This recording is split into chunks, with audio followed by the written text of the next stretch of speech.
mēnesis tēma būs aprunāšana. Saki, wow, par ko mums tāds sots šovakar? Aprunāšana. Nu tā, no rīta pavadīju laiku ar Dievu, lasīju Dievu vārdu, un Dievs mani uzrunāja. Nu tā patiešām runāja. Sāku skatīties Dievu vārdā, ko Dievs par to visu saka, un tā nu tapa šī tā īsā uzruna.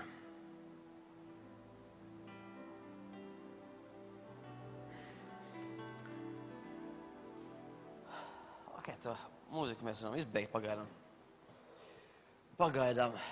jo tagad tāda tēma būs, kas nemaz nebūs aizkustinoša.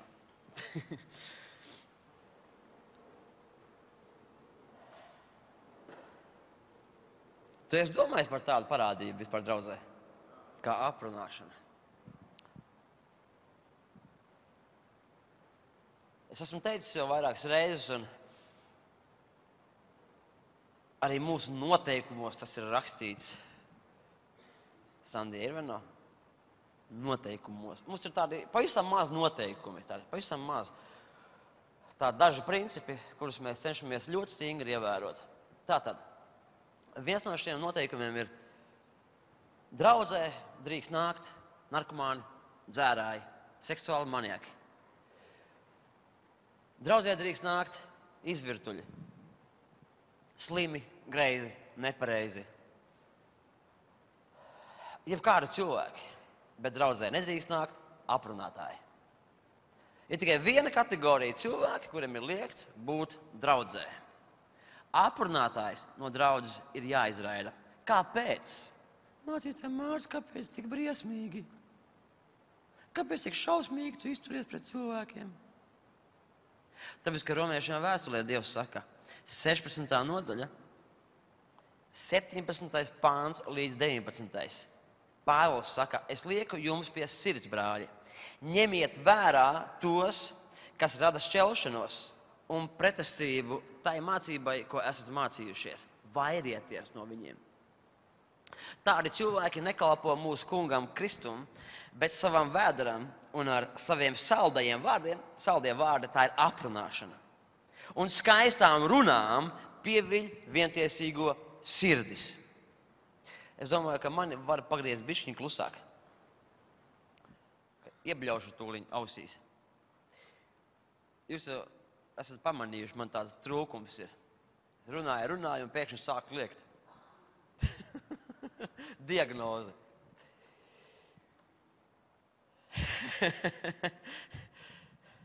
Ar saviem saldiem vārdiem un skaistajām runām pieviļ vientiesīgo sirdis. Draugi, kā jau es sākumā teicu, šeit mēs esam nobriedušie, stiprie. Ja? Tie īstie. To es tā varbūt pārspēlēju saku, bet cilvēki, kas tikko ienāk draudzē, cilvēkiem pašiem ir kādas personīgas problēmas, viņus var pievilt. Un pievilt tie paši cilvēki, kas ir draudzē, ar saldiem un skaistiem vārdiem. Kas ir aprunāšana? Aprunāšana ir, kad tu savas pretenzijas par draudzes mācību, par ko te bija rakstīts tikko? Pretestība mācībai, ko esat mācījušies. Viņi rada šķelšanos. Viņi sarīda draugus pret draugu. Viņi sarīda brāļus pret brāļiem, māsas pret māsām un tā tālāk. Vēlns lieto šādus cilvēkus, lai izārdītu Dieva darbu, lai izārdītu Dieva draudzes, lai izārdītu to, ko Dievs ir darījis un iesācis mūsu dzīvēs. Un ja tu kādreiz dzirdi kādu, kas... Tātad es formulēju, kas ir aprunāšana. Savas pretenzijas par mācību, par vadītājiem, par mācītāju un tā tālāk, tu izsaki nevis pašiem šiem cilvēkiem, bet izsaki tos aizmuguriski. Vai nav ļoti vienkārši? Ļoti vienkārši definīcija. Tu neizsaki, tu savas pretenzijas, šādas te aprunāšanu bieži vien aprunātājs sauc par savā viedokļa izteikšanu. Es nevaru izteikt savu viedokli. Man šajā draudzē neļauj izteikt savu viedokli. Draugi, savu viedokli izsaka Ja tev ir kaut kas pret mani, tu saki to man. Es savā mājas grupiņā, savā līderu komandā, viņi apliecinās to. Es vienmēr saku, sūdzības ir, ieteikumi ir tā? Vienmēr. Un ja kādam ir sūdzība, viņš to saka. Un vienalga kāds šis priekšlikums, kāds šis viedoklis ir, to mēs to apspriežam. Un ja tas ir vērā ņemams, tad ņemam to vērā. Taču, ja šie priekšlikumi, saucamie, netiek teikti tieši tam, pret ko viņi vērsti, bet vājiem cilvēkiem draudzē, tad tā ir aprunāšana.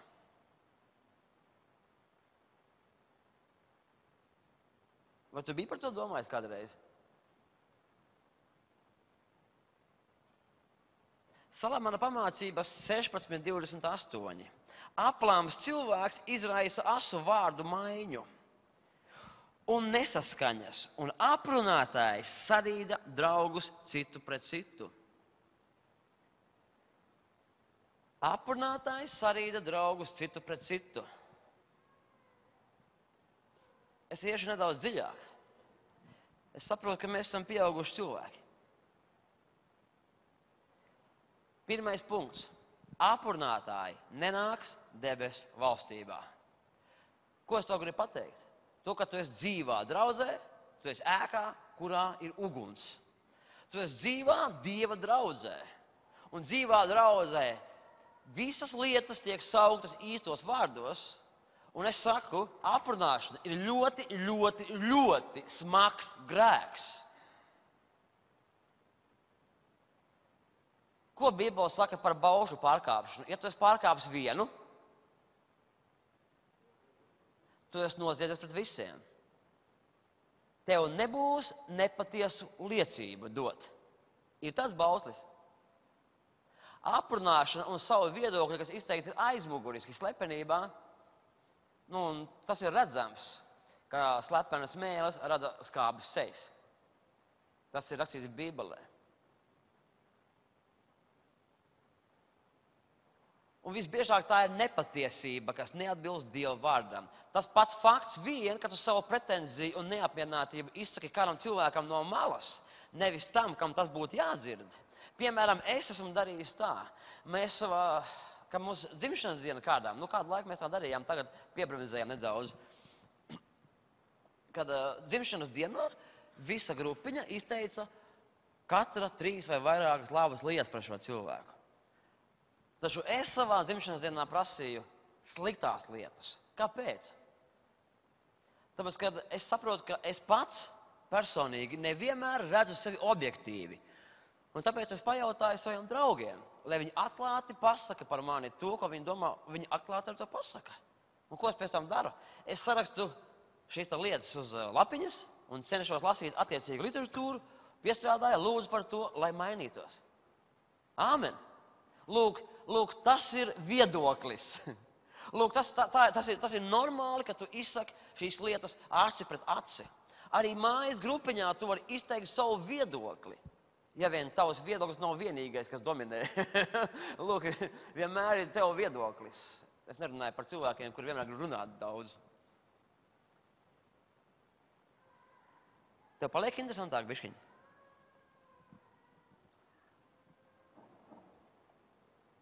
Aprunātāji nenāks Dieva valstībā. Psalms 15, 1 līdz 3 pants. Dāvida dziesma. Kungs, kas mājos tavā mājoklī un dzīvos tavā svētajā kalnā? Kas staigā nenoziedzībā un dara taisnību un patiesību glabā savā sirdī? Kas citu neaprunā ar savu mēli, savam tuvākam ļauna nedara un nelaupa viņam viņa godu? Kas mantos mūžīgo dzīvību? Tas, kurš savu tuvāko neaprunā. Amen? Ir tā rakstīts? Vēlreiz jānolasa. Kas mājos tavā mājoklī un dzīvo savā svētajā vietā? Tas, kas citu neaprunā ar savu mēli, savam tuvākam ļaunu nedara un nelaupa viņam viņa godu.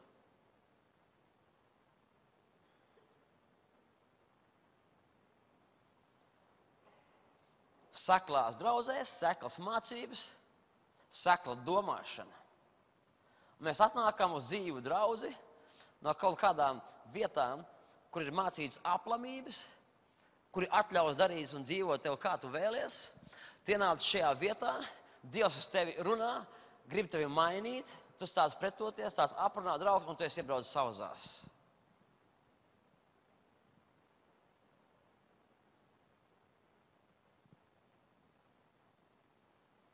Ko es vēlos pateikt? Tu kā aprunāšana, kas mums šķiet tik nevainīga, patiesībā ir smaga lieta. Gan tev pašam, gan tam, kas klausās, gan tie, kas pēc tam tiks sarīdīti viens pret otru, un tie cilvēki, kas tavas mēles dēļ nonāks nāves valstībā.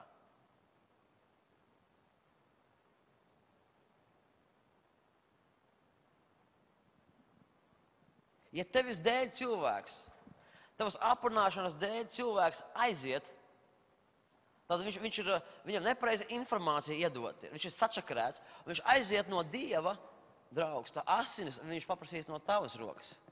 Šī cilvēka asinis. Aprunātāji saņems pelnīto sodu. Mācītāji, Mārcis, ko tu mums te baidi ar Elli? Ko tu mums te baidi ar visiem lāstiem? Es neko nebaidu, es vienkārši citēju Bībeli. Klausies. Psalms 31, 19. pants.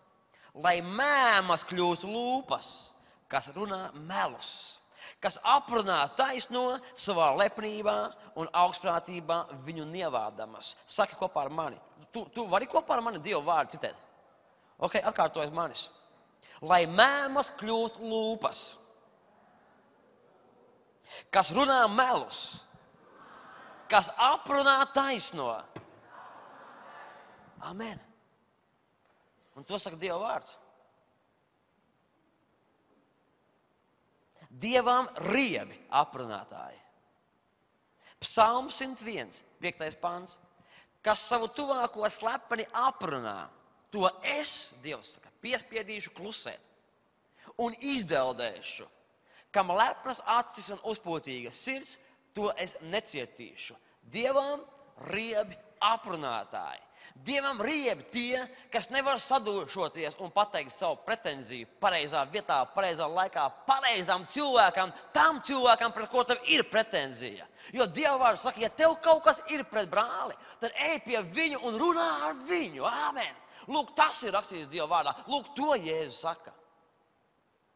Ja tev kaut kas ir, tu ej upurēt uz altāru savu dāvanu, tad noliec savu dāvanu, ja tev kaut kas ir pret brāli, ej un izlīgsti ar viņu. Ko Dievs saka? Pasūdzēties par brāli kādam sev blakus sēdošam, savam radiniekam, vai mammai, savam brālim, māsai, vai iet un izlīgt. Ko Dievs saka? Iet un izlīgt, nevis aprunāt, nevis bubināt, bet iet izlīgt ar šo cilvēku, ar viņu runāt. Amen. Dievam rieb šie gļēvuļi, kas nevar acīs pateikt to, ko viņi domā. Taču, draugi, mēs dzīvojam brīvā valstī, brīvā Latvijā, un Dieva valstība, Dievs nav uzspiedošs Dievs, ja Dievs nav tās terorists, kurš uzspiež savu viedokli un savu gribu tev. Tu vari nākt pie Jēzus, tu vari nenākt pie Jēzus, tu vari apmeklēt draudzi, tu vari neapmeklēt draudzi. Tu esi personība.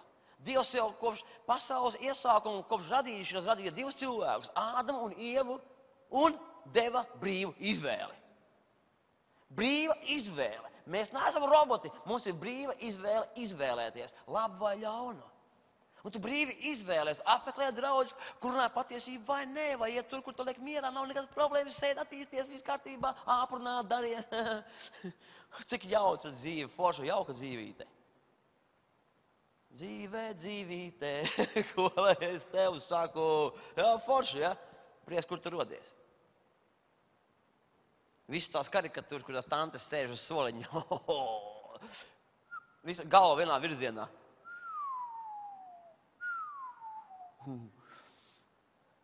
Visu viņi zina. Šeit tam tā nebūs būt. Dievam riebjās visa šitā padarīšana. Tālāk, Dievs saka, aprunātājs nav gudrs. Saka, aprunātājs nav gudrs. Kad kāds pie tevis nāks kaut ko teikt par kādu, Tad tu saki viņam, klausies, tu neesi gudrs, tu esi ieberzies. Ja es visu pateikšu vadītājam, es visu izstāstīšu, tu neatnāc pie pareizā cilvēka, es neklausīšos tavus melus, es tūlīt ņemšu tev cietājuši kvarnīgu un vedīšu pie tā cilvēka, un tu pats viņam to pateiksi, amen. Tu pateiksi to acīs. Ja neies, es pateikšu mācītājam. Un mācīties no kancels pateiks sestdien.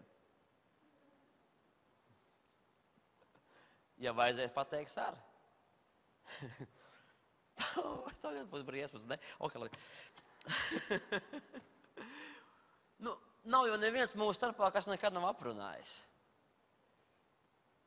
Mēs visi kļūdamies un kaut kur ieberžamies nedaudz, bet es runāju par tiešām ļaunprātīgu aprunāšanu, kas reāli rada šķelšanos un rada nelaimi.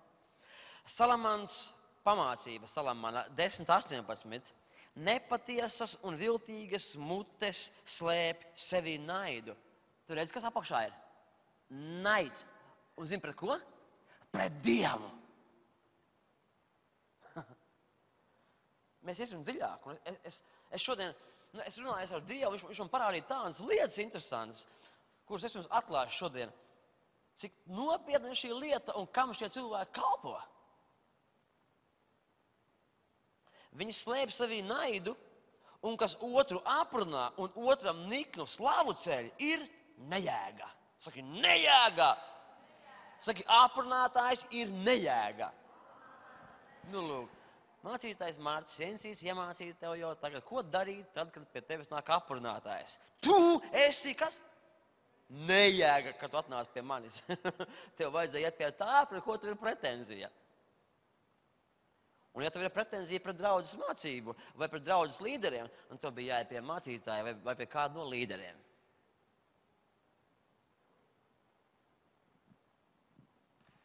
Un ja galā nepatīk lūk šīs draudzes mācība vai šīs draudzes līderi, tur kārtība, ir jau citas draudzes, kādas problēmas. Bet aprunātāji aprunā jebkurā draudzē.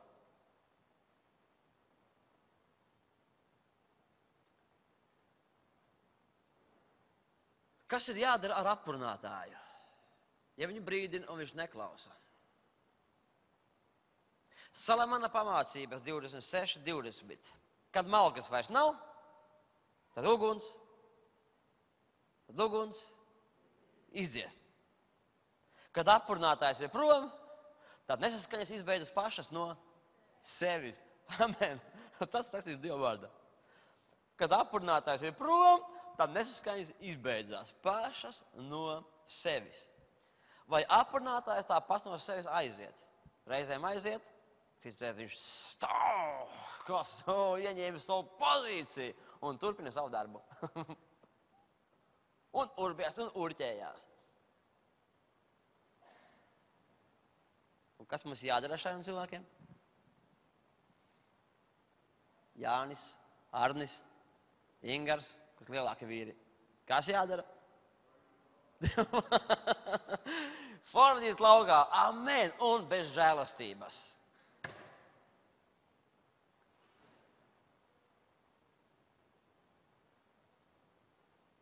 Aprunāšana iznīcina mīlestību, iznīcina Dieva vārdu, iznīcina absolūti visu draudzē.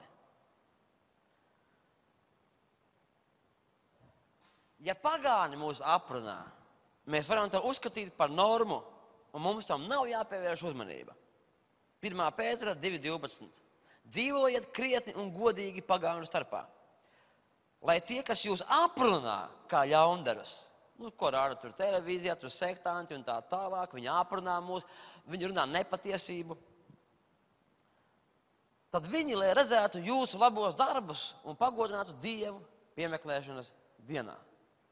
Viņš saka, dzīvojiet krietni un godīgi, to starpā, kas jūs aprunā. Viņi jau ir notiesāti šie cilvēki. Tas, kas viņus sagaida pēc nāves, tas ir vienkārši šausmas. Kāda mūsu daļa par viņiem? Mums jārūpējas par draudzes tīrību, par sevi pašu, par savu mēli. Aprunātāji ir jāatmasko publiski. 3. Jāņa vēstule 1:9. Jānis raksta draudzēji. Es draudzēji esmu rakstījis, bet Diotrefs, kas labprāt grib būt pirmais viņu vidū, neuzņem mūs. Tāpēc, kad es nākšu, es pieminēšu viņa darbus, ko viņš dara. Ļauniem vārdiem aprunādams mūs, un ar to viņam nepietiek. Viņš pats neuzņem brāļus un neļauj to darīt tiem, kas to grib, un izstumj tos no draudzes. Draugi, tā ir publiska vēstule. Vēstules nolasīja publiski draudzēs. Viņš, kas pats nākšu, es visu pateikšu, viņš saka. Kad es nākšu, es pieminēšu viņa darbus, Jānis saka. Tātad viņš nesaka, ka viņš pieminēs tur kaut kādu dzērāju vai kaut kādu nieku ar kaut kādu grēku. Viņš saka, bet šo to aprunātāju, kas rada šķelšanos, šo es pieminēšu. Un te ir viņa vārds Diotrefs.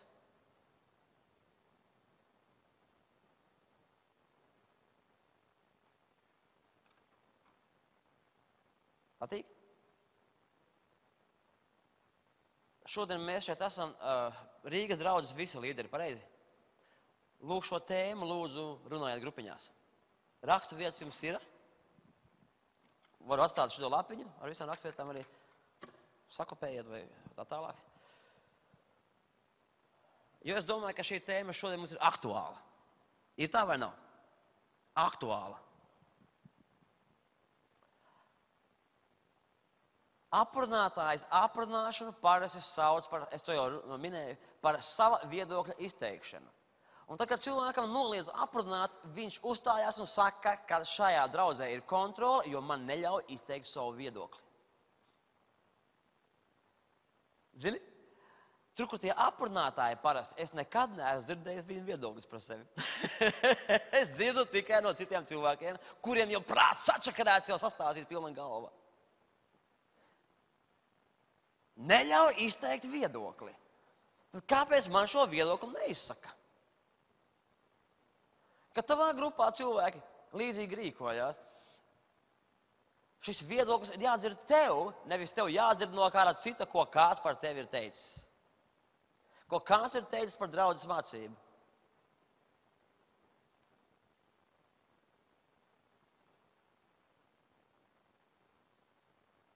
Draugi, viedoklis ir jāizsaka publiski, lai celtu draudzi. Ja tev ir viedoklis, tad tam būtu jābūt tādam viedoklim, kas cels draudzi, nevis šķels draudzi. Āmen! Dzirdi? Ja tu kaut ko gribi izteikt un kaut ko runāt, tad runā kaut ko tādu, kas cels cilvēku un cels draudzi. Nav forši?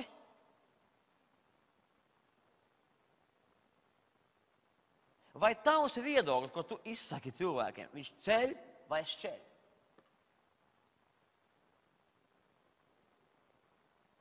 Aprunāšana, es runāju to, ko es neesmu ņēmis no kādas grāmatas to visu, tos, ko pats šodien lūkšana kambarī saņēmu. Aprunāšana ir kritušā eņģeļa un kritušo cilvēku tumsas ierocis.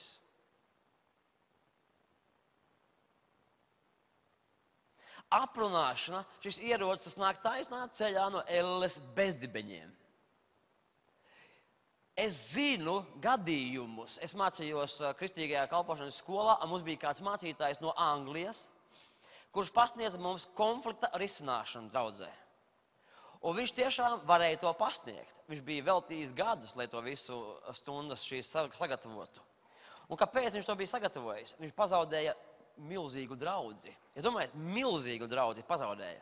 Lielu draudzi. Es neatceros, tur bija, bet tur bija daudzos simtos cilvēku draudzi bija jau, vai pat 1000 vai 2, neatceros, cik tur bija. Viss sākās ar vienu cilvēku, kurš aprunāja, tas bija jauniešu vadītājs. Un kur laicīgi neapturēja, publiski nepaziņoja par viņu. Viņš turpināja savu darbu, viņu vēlāk astādināja, bija par vēlu. Draudzes saruka dienu no dienas, sasēdās viena draudzes puse vienā pusē, otra puse otrā pusē. Un dievkalpojumu laikā bija no vienas uz otras puses apvainojumi. Tā bija dzīva draudze. Viņa bija dzīva draudze. Vēlāk jau, viņš nostāca šo stadiju par uguns vētru, neviens nezināja, kāpēc un par ko. Vispār nezināja, vienkārši bija apvainojumi.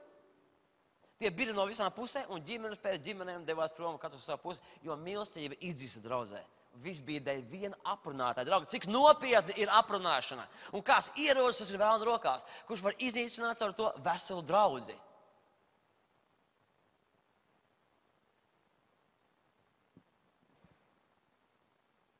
Vajadzēja mums šodien šito? Jā. Varbūt, ka nevajadzēja. Varbūt, ka vajadzēja. Es gurķojos. Es zinu, ka vajadzēja.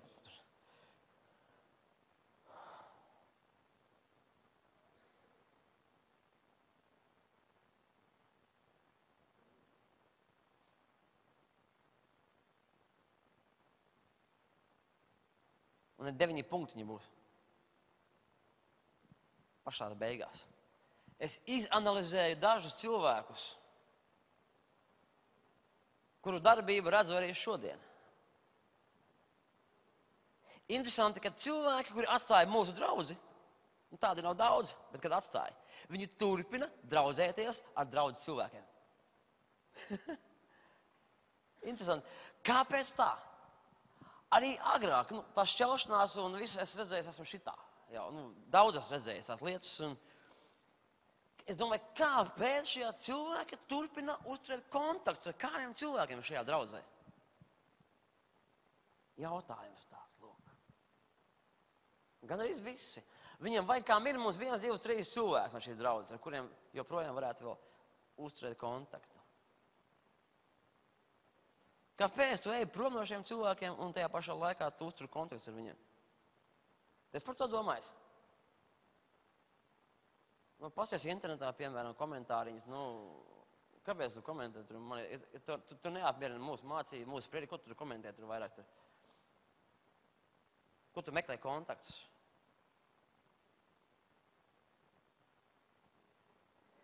Un lūk, radās 9 punkti. Pirmais. Šie cilvēki nevēlās pakļauties Dievam. Pirmkārt, šie cilvēki nevēlās pakļauties Dievam. Otrakārt, viņi nevēlas paklausīt Dievam caur Dieva ieceltiem kalpiem. Trešais, viņi vēlas dzīvot tā, kā grib viņi paši, un rezultātā nonāk velna varā, ja velna vadīti.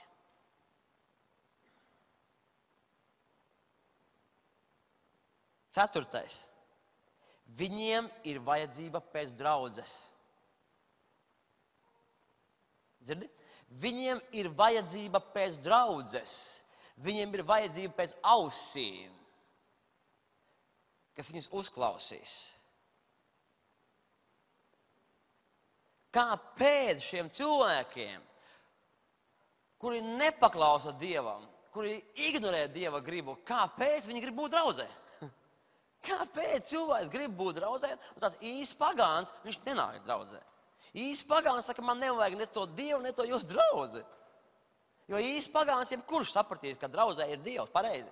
Pagājies, man nevajag to jūsu Dievu ar visam tā draudzēm un tā tālāk. Tad kāpēc šādi tipa cilvēki, kuri aprunā, kuri rada šķelšanos, kāpēc viņi nav apmierināti ar kaut ko draudzē? Ar kaut ko, jebko. Viņi ir aprunājuši, viņi ir darījuši, pēc tam viņi aiziet. Tad kāpēc viņiem ir šī vajadzība? Es tev pateikšu, kāpēc. Tāpēc, ka viņi grib un viņi rada sev ilūziju, ka viņi ir ar Dievu un viņi ir draudzē. Es pat nesaprotu, vai viņi paši to apzinās. Es nezinu, vai visos gadījumos viņi paši vispār to saprot. Bet viņi grib būt ar Dievu un rada ilūziju, ka viņi ir ar Dievu. Jo aiziet uz citu draudzi, viņiem tur nav draugu. Viņi turpina ar tiem pašiem, kas šeit bija. Un pēc tam, kad viņi iepazīstās tur ar citiem draugiem, tur notiek precīzi viss tas pats. Šie cilvēki nav ar Dievu, viņi ir bezdievi. Dzirdi? Es esmu ar Dievu cik gadus? No 2000. gada. Kādēļ paši? Kalpošanā esmu bijis ļoti daudz. Bībeli lasu ar kaudzēm, un man ir kaut kāda pieredze izveidojusies. Esmu pamanījis, ka cilvēki, kuri aprunā, kuri aiziet no draudzēm un tā tālāk, Tas, ko viņi saka, kā nav apmierināti ar tādu cilvēku, nepatīk, ko mācīties pateica, kā kontrola kaut kāda draudzē, kaut kas tāds, ko viņi saka, pamatā ir kaut kāda pornogrāfija, apakšā ir kaut kāda zākšana un tam līdzīgas lietas. Tos es pamanījis. Seksuāla grēka, visās lietas tādas, tas ir apakšā. Bet to neviens nezina. Neviens nezina. Es dzirdēju kādu gadījumu, kur normāls pāris, normālā draudzē, kalpotājs. Izrādījās brīvajā laikā meitenes varo. Tepat Rīgā. Kalpošanā cilvēks. Nonāca cietumā. Es esmu pilnīgi pārliecināts, ka viņš nebija apmierināts ar daudzām lietām draudzē. Ka viņš varētu būt, ka bija viens no tiem, kas aprunā arī. Pamatā ir kaut kāds grēks, kurš rada tev diskomfortu. Tu esi bez Dieva, bet tu centies radīt savu ilūziju, ka tu esi ar Dievu. 6. punkts. Viņu vajadzība pēc draudzes nav piepildāma, jo draudze nav šķirama no Dieva un no Dieva gribas. Dzirdi? Draudze nav šķirama no Dieva un Dieva gribas. Kad mēs baudām vakarēdienu, ko tas simbolizē? Kristus miesu. Viņa asinis un viņa miesa. Mēs, draudze, esam viņa miesa. Amen?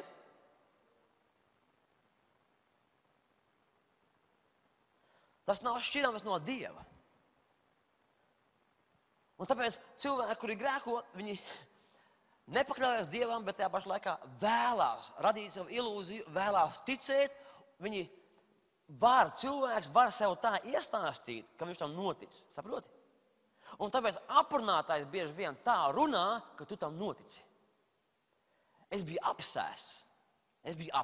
Ka dzīvoju bez Dieva, konkrēti. Man tur rādījās visādi vēli un tā tālāk, ka tie vēli man stāstīja pasakas, es ticēju. Es reāli to redzēju, kā necēs. Es konkrēti redzu, man tur bandīti jau atbraukuši pakaļ, vedīs uz mežu, man tur policija, visu tā tālāk. Tur visu uz vienu roku. Un es konkrēti to redzu, dzirdu, piebraucu. Es redzu reāli, kā neticēsi. Tā nebija patiesība, tie bija vēl to taisa ilūzija. Es patēvam, kurš ir reāls, viņš nav nekāds muļķis. Viņš strādāja slepena policijā, drošības policijā. OBHSS, ko viņš strādāja. Nav no muļķa mājām. Un es atnāku pie savu patāvu, es saku, klausies, mani meklē, mani nogalinās. Un viņš saka, tur uz policiju, viņam tur pazīstam arī kaut kāda bija. Viņš saka, ne tikai ne tur jau visu viņam ir savējie. Viņš noticēja. Mans patāvs noticēja tam. Vēl tagad varat viņam pajautāt, viņš noticēja tam. Un tikai pēc kādām pāris dienām viņš saprata, ka tad, kad mani aizveda tiešām uz slimnīcu tikai.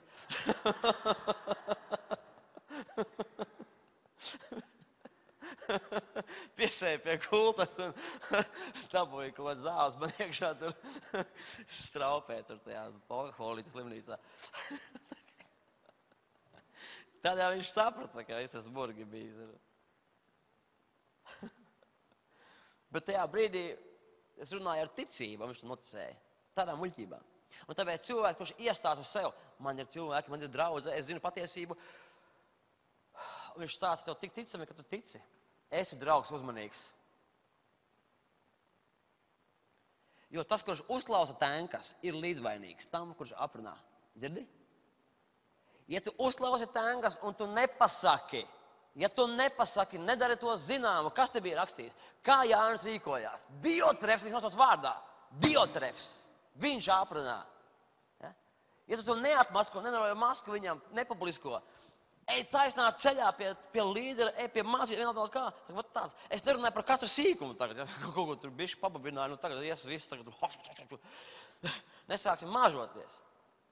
Tu pats izvērtē, ja tu saproti, ka tā tiešām tas tā ļaunprātība un kas atkārtojas un nebeidzās, ir jādara zināms tas. Tas kaitē cilvēkiem.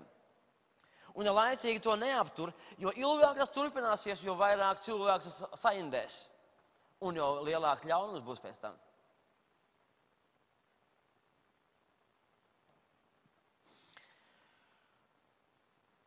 Vēl pēdējie punktiņi. 7. Aiziet uz citu draudzi, šie cilvēki atkal meklē ilūziju savam un citu mierinājumu. Ļoti vienkārši. Šeit par tevi visi saprata visu. Tu nomainīji draudzi un kādu laiku vari justies drošībā. Par mani neviens neko nezina. Pareizi būtu tā. Mums ir jāzina, uz kādu draudzi šādu cilvēku aiziet, un šim draudzes mācītājam ir jādara zināms. Kad es aizgāju, es sestdienas stāstīju par baptistu draudzi, kurā es biju.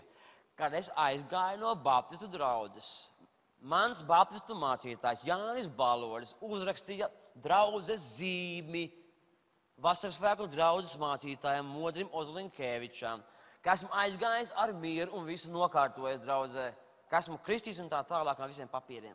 Nodeva mani. Saproti? Lūk, normāli, ka aiziet no draudzes. Es reāli stāvēju mācītājai priekšā un pats ar viņu runāju. Es neaizgāju pa kluso. Man bija iemesli, kurus es pats arī pateicu. Es nedomāju, ka tas zaļš gurķis pareizi izdarīja, bet es to darīju atklāti, pilnīgi atklāti. Es aizgāju normāli, un tik un tā mani sauc par nodevēju, protams. Tur. Uz ielas satiek tanti mani, tu nodevējis, tu aizgājis sastājumos.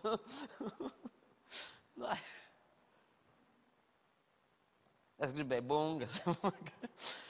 Draudzē neļauj bungas sist. Tur nebija bungas, bet es tā jokojos.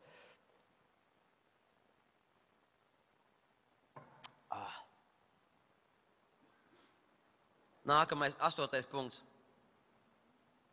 Šie cilvēki cenšas savākt sev apkārt tādus pašus, kādi ir viņi paši. Jebkurā vietā viņi pulcē ap sev cilvēkus. Kad ienāks iekšā, viņi ļoti bieži nosēdīsies blakus jauniem cilvēkiem, neaizsargātiem, kas tikko ienākuši draudzē. Vai arī ienākot iekšā, viņi pat nepazīstot, apsēdīsies blakus tādiem, kuriem jau ir problēmas. Viņi intuitīvi jūt. Velns viņus vada.